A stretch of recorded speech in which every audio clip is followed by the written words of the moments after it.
الشيطان اللعين الرجيم. بسم الله الرحمن الرحيم. الحمد لله رب العالمين والصلاة والسلام على رسول الثقلين محبوب رب المشرقين والمغربين جد الحسن والحسین بالقاسم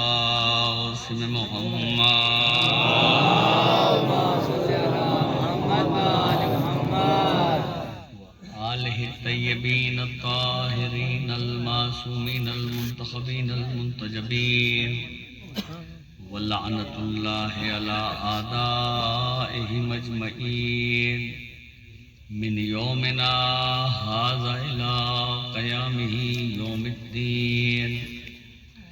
اما بعد فقد قال سبحانہ وتعالی فی محکم کتابہ واحسن خطابہ وقولہ الحق.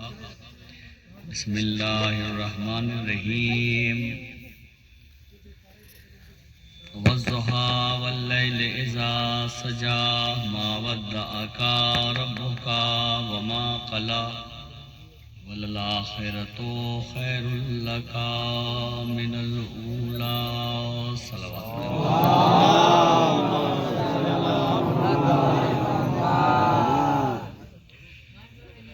محبان اہل بیت علیہ السلام اور معزز سامعین اکرام، یہ ایک امام حسین کی چاہنے والی کے سال ثواب کے لیے فرش مجلس بچھایا گیا ہے، جو امام حسین علیہ السلام سے بے پناہ محبت اور عقیدت رکھتی تھی، اور در حسین وہ عظیم در ہے کہ جہاں نہ رنگ روپ دیکھا جاتا، نہ ذات پات دیکھی جاتی، نہ مذہب دیکھا جاتا. در حسین پر ہر مذہب کے لوگ آتے ہیں، اور یہ وہ دروازہ ہے جو ہر ایک کے لیے کھلا ہوا ہے. آپ سوشل میڈیا پر دیکھتے ہوں گے کہ جب محرم آتا ہے یا چہلم آتا ہے تو پوری دنیا سے لوگ عراق امام حسین کی زیارت کے لیے جاتے ہیں، اور سب کی اپنی عقیدت ہوتی ہے، ہر انسان کی اپنی عقیدت ہوتی ہے. ہر مذہب والا وہاں پہنچتا ہے اور اپنی جو اپنا جانے کا مقصد ہے اس مقصد کو پورا کرتا ہے، اسے جو مرادیں ہوتی ہیں مرادیں لے کر آتا ہے. اور ایسا نہیں ہے کہ وہاں جو بھی جاتا ہے اور جو بھی امام حسین سے مانگتا ہے اسے فوراً یہ ایک بات ایسی ہے کہ جو سب کے لیے عام ہے. حدیث ہے مولا کی کہ جب کوئی بھی امام حسین کی زیارت کے لیے آتا ہے تو دور سے جہاں سے روزہ نظر آتا ہے، پہلی نگاہ پڑتی ہے ظاہر امام حسین کی، امام حسین کے روزے پر جب پہلی نگاہ پڑتی ہے تو ایک دعا تو پہلی نگاہ پڑتے ہی پوری ہوتی ہے. جو جاتا ہے اس کی ایک دعا تو نگاہ جیسے گنبد پہ پڑتی ہے فوراً وہ دعا مانگتے تو اس کی فوراً دعا پوری ہوتی ہے. دوسرے جب زیارت کے لیے جاتا ہے اور زری کے پاس جاتا ہے، گنبد کے نیچے کھڑا ہوتا ہے، دوسری دعا اس کی اس وقت پوری ہوتی ہے. دو دعائیں تو ہر زائر کی پوری ہوتی ہیں. اب باقی جتنی جیسی عقیدت ہو سکتی، اچھا ضروری نہیں ہے کہ جو وہاں جائے اسی کی مراد پوری ہو، یہ بھی نہیں، بلکہ یہاں رہ کر بھی اگر اس کا تار اہل بیت سے جڑا ہوا ہے، اگر وہ امام حسین سے محبت رکھتا ہے تو جہاں بھی رہے، کیونکہ سب نہیں جا پاتے، بہت لوگ جا رہے ہیں تب بھی سب نہیں جا پاتے. تو جو لوگ یہاں ہیں وہ بھی مرادیں پا رہے ہیں، ان کی منتیں مرادیں پوری ہوتی ہیں. اور بلکہ ہم یہ دعویٰ کرتے ہیں اہل بیت علیہ السلام کے چاہنے والے سے بہت سے مقامات ایسے ہیں، بہت سی واقعات ایسے ہیں جہاں ہم سے پہلے ان چاہنے والوں کی دعائیں پوری ہوتی ہیں جو عقیدت رکھتے ہیں. ہماری دعائیں بعد میں پوری ہوتی ہیں، ان کی دعائیں پہلے قبول ہو جاتی ہیں، ان کی دعائیں پہلے ہوتی ہیں. بلکہ کچھ لوگ ایسے بھی ہیں کہ جو ہم دعائیں مانگ رہے ہیں ہماری پوری نہیں ہو رہی ہے، تو کہا بھائی آپ کی دعا، آپ کی مانگی ہوئی دعا جلدی پوری ہوتی ہے، ہماری طرف سے بھی آپ مانگنا. تو ایسے بھی واقعات ہیں کہ جو دوسرے لوگوں نے دعا مانگی ہے، دعا پوری ہوئی. وہ کئی سال 6-7 سال دعا مانگتے رہے اور اولاد نہ ملی. میں ابھی ایک واقعہ بتا رہا ہوں، یہ واقعہ ضلع بجنور کا ہے. ضلع بجنور میں ایک گاؤں ہے سید نگلی، ہے تو سید نگلی لیکن سید نگلی کے نام سے مشہور ہے. وہاں ایک ہندو بھائی رہتے ہیں، وہ جو پورے میں ہر سال کیا وہ سال میں کتنی مرتبہ جاتے ہیں، بڑی عقیدت ہوئی. تو بڑی دعائیں پوری، وہ لوگ جب جاتے ہیں تو 50 لوگ کی دعائیں لکھ کے لے کے جاتے ہیں، 50 لوگوں کی. اور ہندو برادران ان سے کہتے ہیں کہ بھائی ہماری طرف سے دعا کرنا، جا کے دعا کرو، اگر دعا پوری ہوگی پھر اگلے مرتبہ ہم تمہارے ساتھ چلیں گے. تو جب بھی وہ جوگ پورے جاتے ہیں تو ساتھ میں ان کے 20-25 لوگ ایسے ہوتے ہیں کہ جن کی دعائیں پوری ہوئی بھی ہوتی ہیں. جب وہ جاتے ہیں تو 20-25 لوگ ہر سال ہر دفعہ ان کے ساتھ میں ہوتے ہیں جو پہلی مرتبہ جا رہے ہوتے ہیں، جن کی دعائیں پوری ہو جاتی ہیں. تو وہ سب کی دعائیں لکھ کے لے جاتے ہیں اور جا کے وہاں سب کے لیے الگ الگ وار سے وہ دعا کرتے ہیں. وہ ہندو ہیں، دعا کرتے ہیں اور ان کی دعائیں پوری ہوتی ہیں. وہیں سید نگلی میں ہی ایک سید صاحب رہتے ہیں، ماسٹر صاحب ہیں، وہ بھی ریٹائر ہو گئے. وہ مدرسے میں پڑھایا کرتے تھے بابلم میں، جہاں مولانا مسلم صاحب پرنسپل تھے، وہاں پڑھایا کرتے تھے. وہ ریٹائر ہو گئے. وہ ان کے بیٹا ہے جوان، تو اس کے 7-8 سال سے اولاد نہیں تھی. تو ان سے تعلقات تھے اس کے. کہا کہ ماسٹر صاحب آپ وہاں کیوں نہیں جاتے، جو اوپر میں جا کے دعا کیوں نہیں مانگتے؟ کہا ہر سال جاتے ہیں، ہر دفعہ جاتے ہیں، دعا کرتے ہیں، پوری ہوتی دعا. کہنے آپ مجھے اجازت دو، میں مانگتا ہوں آپ کی طرف سے دعا. آپ جیسے ہمارے ماسٹر صاحب ہیں، بڑی عقیدت رکھتے ہیں اور امام حسین سے، اہل بیت سے، ایسے ہی انہوں نے کہا کہ آپ مجھے اجازت دو کہ میں آپ کی طرف سے دعا مانگوں کہ آپ کو اولاد. کہنے لگا اجازت ہے، آپ دعا مانگ لیں. کہنے لگا ٹھیک ہے. وہ گئے نوچندی جمعرات کو گئے وہ، اور سب کی جو دعائیں تھی ان کی لے گئے اور اس کی لے گئے. پورا واقعہ جو پورے کی کتاب چھپتی ہے، جو پوری کتاب کے اندر پورا واقعہ لکھا ہوا ہے، انہوں نے پوری ڈیٹیل کے ساتھ یہ واقعہ بتایا. تو انہوں نے سب کی دعائیں کی. اس کے بعد ان ماسٹر صاحب کے لیے کی کہ دیکھو مولا میں سب کے لیے دعا کر رہا ہوں، یہ سب وہ ہیں کہ جو آپ سے عقیدت کم رکھتے ہیں. انہوں نے مجھ سے کہا میں آپ ان کے لیے دعا کر رہا ہوں، لیکن یہ ایک وہ ہیں کہ جو آپ کے بچے، آپ کے بیٹے ہیں. میں تو غیر ہوں، یہ آپ کے گھر کے ہیں اور سب کی دعائیں آپ پوری کرتے ہیں. ان کی بھی دعا پوری کر دیجیے، ان کی بھی جو ہے وہ اولاد، انہیں بھی اولاد دے دیجیے. بڑے چاہنے والے ہیں، آپ کی اولاد ہیں اور مجھ سے ان کا درد دیکھا نہیں جاتا، اس لیے میں کہہ رہا ہوں. اگلے ہی سال بیٹا ہوا، اگلے ہی سال ان کے بیٹا ہوا. اور اب وہ ماسٹر صاحب جب بھی ہر جمعرات کو جو اوپر جاتے ہیں تو انہیں اپنے ساتھ ہی لے کے جاتے ہیں، اپنے ساتھ. اور اس کے بعد جو ہے نا جانے کتنے پورے علاقے کے لوگ جب وہ آتے ہیں درگاہ پہ تو ان سے کہہ کے دعا کراتے ہیں. تو اہل بیت کو، اللہ کو، اہل بیت کو، یہ سب کا پیدا کرنے والا ایک ہے. سب اسی خدا کے پیدا کیے ہوئے ہیں اور ہر مذہب والے اسے الگ الگ نام دے دیتے ہیں. کوئی بھگوان کہتا ہے، کوئی خدا کہتا ہے. تو سب پیدا کرنے والا سب کا وہی ہے، سب کو رزق دینے والا، کھانا دینے والا وہی ہے. اب سب کی الگ الگ عبادت ہے، کوئی کس کی کیا عقیدت ہے، وہ کیسے اسے عبادت کرتا ہے. لیکن جو جیسے بھی کرتا ہے وہ خوش ہو کر اسے عطا کرتا ہے. اس لیے کہ اگر وہ ناراض ہو، بندوں سے ناراض نہیں ہوتا، لیکن جو عبادت اسے زیادہ پسند ہے انہیں زیادہ دیتا ہے.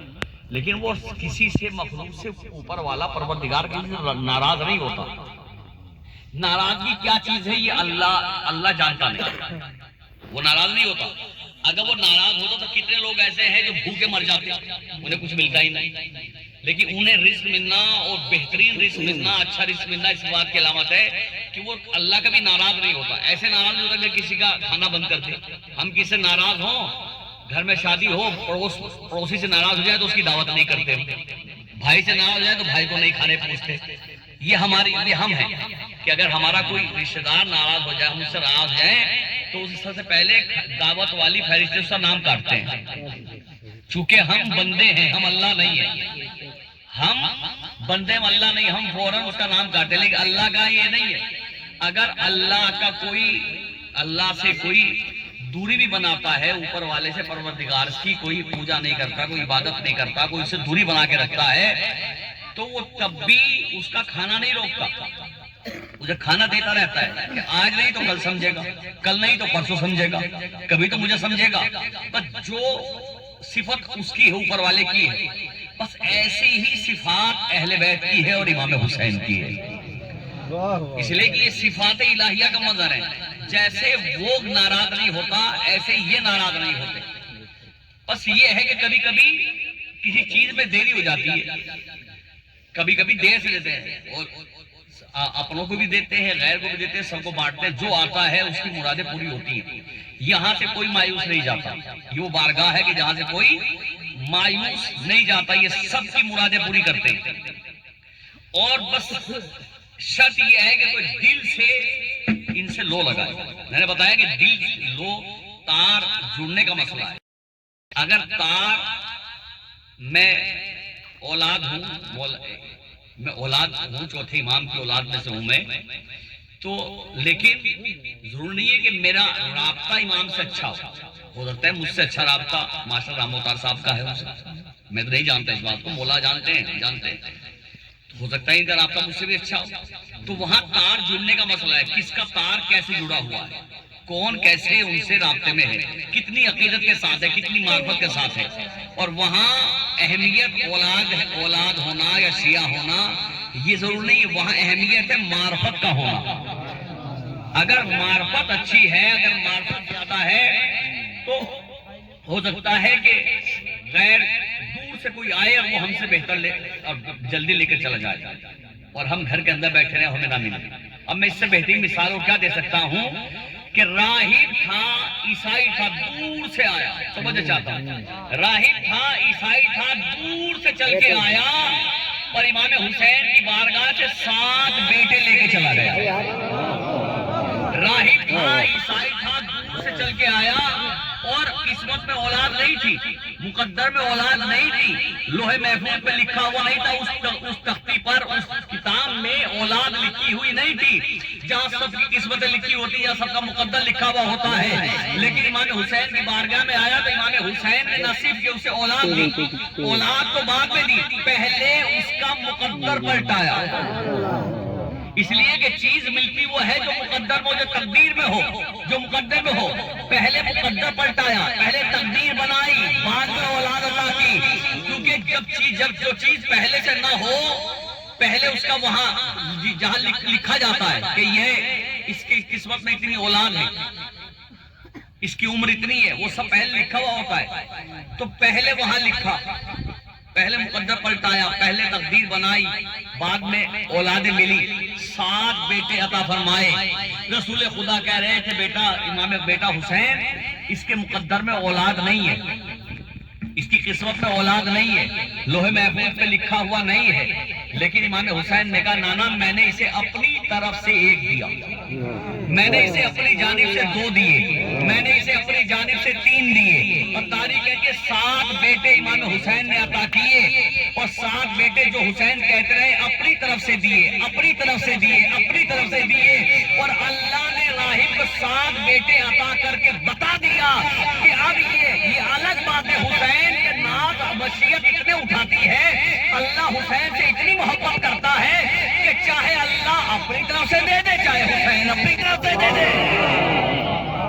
7 بیٹے عطا کیے۔ جو بات میں کہنے جا رہا ہوں وہ یہ ہے کہ ضرور نہیں ہے کہ کوئی گھر والے کو ملے، باہر والے کو نہ ملے، ہو سکتا ہے باہر والا دور سے چل کے آئے اور ہم سے زیادہ لے کے چلا جائے۔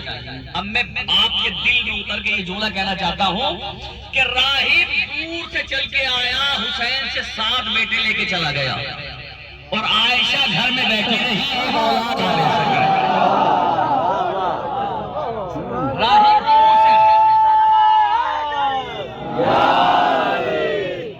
راہب دور سے آیا اور 7 بیٹے لے کے چلا گیا، اور وہاں گھر میں بیٹھی رہی، اولاد نہیں ملی۔ اس کی وجہ کیا ہے؟ اس کی وجہ یہ ہے کہ راہب کے تار اچھے جڑے ہوئے تھے، اس کے دل میں اہل بیت کی محبت کی معرفت تھی، لہذا وہ دور سے آیا، بیٹے لے کے چلا گیا، وہ گھر کے اندر بیٹھی رہی، اولاد نصیب نہ ہوئی، اولاد نہ ملی، ورنہ جو حسین دوسروں کے لیے اتنا کریم ہے کیا انہیں نہ عطا کرتے؟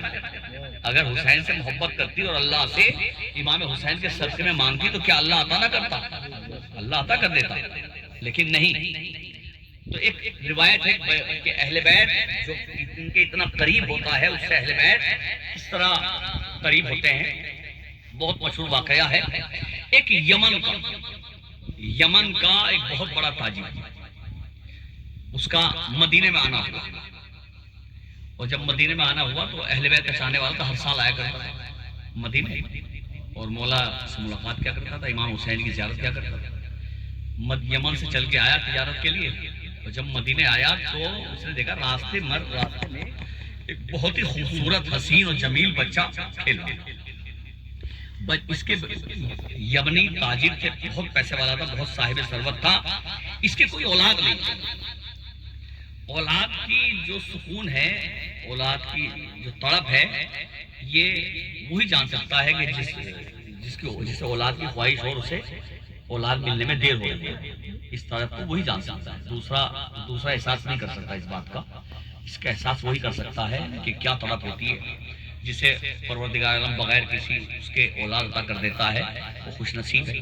اور جن کے کئی سال شادی ہو گئے اور ابھی اولاد نہیں ملی، وہ جو تڑپ ہوتی ہے نا، تڑپ اسے کوئی دوسرا محسوس نہیں کر سکتا سوائے شوہر اور زوجہ کے، کوئی دوسرا اسے احساس نہیں کر سکتا۔ اور ایسے اس کے لیے وہ ہے کہ جب دونوں ایک ساتھ بیٹھے اور کبھی اس طرح کا ذکر چلے اولاد کے متعلق، دونوں کے درمیان کوئی تیسرا نہ ہو۔ یہ جو صاحب بے اولاد اگر اس مجمع میں جو لوگ بیٹھے ہوئے ہیں، یہ ان کے لیے ہے وہ بات کہ اگر اولاد نہ ملے، اولاد نہ ہو، اور تڑپ اولاد کی کہ جلدی بچہ ہو جائے، بیٹا ہو یا بیٹی ہو، جو بھی اللہ دے، یہ تو اس کا اختیار ہے، انسان کا اختیار نہیں ہے، یہ اللہ کا اختیار ہے، وہ بیٹا دے یا بیٹی دے، یا اہل بیت چاہیں تو اللہ سے جو خواہش وہ پورا کرا دے۔ تو جب دونوں ایک جگہ جمع ہو کر بیٹھیں تو وجہ سنیے گا، جب دونوں شوہر اور زوجہ ایک ساتھ کہیں بیٹھیں اور ان کے درمیان مطلب بغیر کسی اس کے ایسے ہی ذکر چل جائے، یہ نہیں پہلے سے پروگرام بنائے، نہیں، ایسے ہی اچانک بیٹھے ہوئے تو اچانک یہ اولاد کی چاہت دل کے اندر تڑپ پیدا ہوئی اور دونوں کے درمیان اولاد سے متعلق گفتگو ہونے لگے۔ تو جب ایسا ہو، جب دونوں کے دل میں تڑپ ہو، اس وقت جناب علی اصغر اور جناب ام البنین کا واسطہ دے کر اولاد طلب کر لیں، انشاءاللہ پروردگار عالم اولاد سے ضرور نوازے۔ جب بغیر مطلب پہلے سے پروگرام نہ ہو، اچانک بیٹھے ہوئے تو باتیں چل رہی تھی اور اچانک کسی کو ہو گیا کہ کاش ہمارے بچہ ہوتا ہے، اتنی دیر ہو گئی، اتنا علاج کرا لیا، یہ اتنے دنوں سے دعا کر رہے ہیں، بلوا رہی کہ جب یہ باتیں ہوں تو وہ جو تڑپ ہے، وہ جو اس وقت فوراً اسی وقت 2 رکعت نماز حاجت پڑھیں اور جناب ام البنین باب الحوائج ہے، جناب ام البنین اور جناب علی اصغر باب الحوائج کی بارگاہ میں شہادیہ کریں دونوں لوگ اور دعا مانگیں، اسی وقت انشاءاللہ پروردگار عالم اولاد سے نوازے گا۔ تو وہ یمن کا تاجر مدینے آیا، اولاد بے اولاد تھا، دیکھا اولاد بہت خوبصورت بچہ سڑک پہ راستے میں کھیل رہا ہے، اسے دیکھ کر تڑپ پیدا ہوا اور اس نے پوچھا یہ بچہ کس کا ہے؟ کہا یہ فلاں خاتون کا بچہ ہے اور یہ یتیم ہے بچہ، اس کا باپ مر گیا اور اس کی ماں جو ہے وہ بڑی مشکلات سے اپنے بچوں کو پال رہی ہے۔ اس نے کہا مجھے اس سے ملا تھا، وہ دروازے پر لے کے پہنچا، پوچھا اس نے کیا بات؟ اس نے کہا کہ بھائی بی بی اگر یہ تمہارا بچہ ہے، کہا کہ میرے کوئی اولاد نہیں ہے، اگر تم یہ بچہ مجھے